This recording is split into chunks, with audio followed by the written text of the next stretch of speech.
सुवर्ण मुलुक महाराष्ट्र या बुलेटिनला सुरुवात करूया आणि सुरुवातच एका मोठ्या बातमीने करूयात। 4 सप्टेंबरला दुबईमध्ये होणाऱ्या भारत-पाकिस्तान टी20 क्रिकेट सामन्यावर बंदी घालावी याकरता दाखल करण्यात आलेल्या याचिकेवर सुप्रीम कोर्टाने सुनावणी करायला नकार दिलेला आहे। सामना होऊ द्या, आम्ही कोणतीही बंदी घालणार नाही असं कोर्टाने स्पष्टपणे सांगितलंय।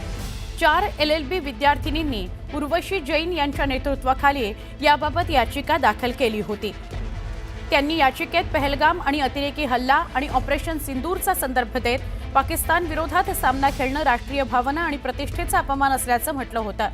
आज कोर्टात तातडीच्या सुनावणीकरता अर्ज दाखल करण्यात आला होता। भारत-पाकिस्तान सामना 14 सप्टेंबरला दुबई इंटरनॅशनल क्रिकेट स्टेडियमवर होतोय। हे प्रकरण न्यायमूर्ती JK महेश्वरी आणि न्यायमूर्ती विजय बिश्नोई यांच्या खंडपीठासमोर मांडण्यात आलंय।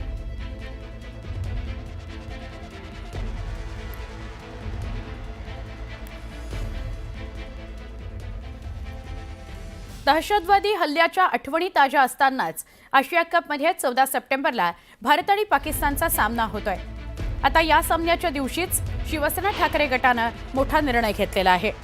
ठाकरे गटाच्या महिला आघाडीकडून माझं कुंकू माझा देश आंदोलन करण्यात आल्याची माहिती शिवसेना ठाकरे गटाचे खासदार संजय राऊत यांनी पत्रकार परिषदेत दिली आहे। तर या सामन्यावरून संजय राऊत यांनी भाजपवर जोरदार हल्लाबोल केला।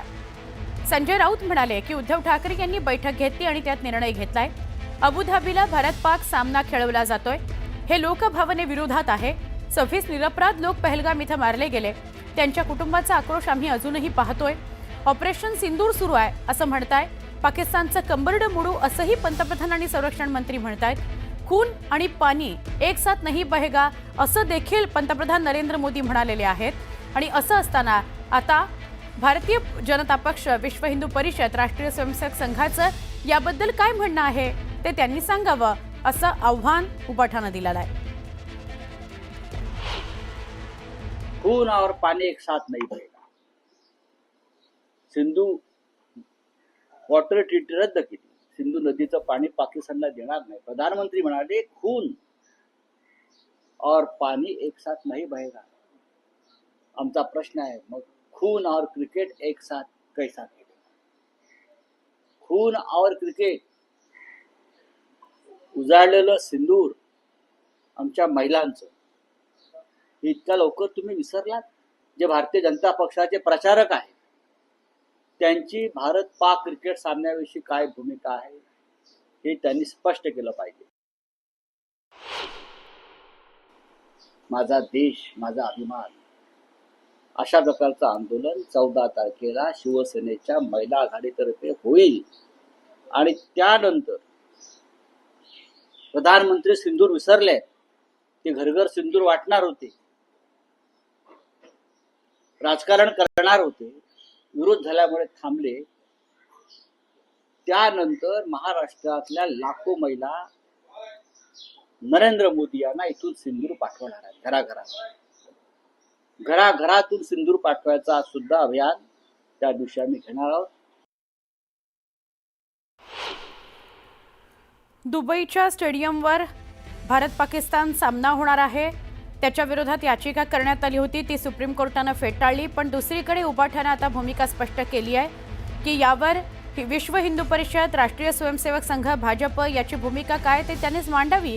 कारण अजून सुद्धा पहलगामचा उत्तर जे आहे ते पूर्णपणे दिलं गेलेलं नाहीये। त्याचं ऑपरेशन सिंदूर जे आहे ते अजून अपूर्ण आहे। खून और पानी एक साथ नहीं बह सकता असं सुद्धा एका बाजूला पंतप्रधान म्हणतात।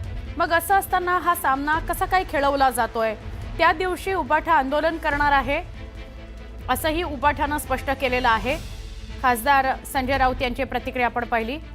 शिवसेना उबाठानं हा मोठाच निर्णय घेतलाय की ज्या दिवशी भारत-पाकिस्तान मॅच तिथं दुबईला असेल त्या दिवशी आंदोलन पुकारलं जाणार आहे। माझं कुंकू माझा देश असं त्या आंदोलनाचं नाव असेल आणि ते आंदोलन पुकारलं जाणार आहे।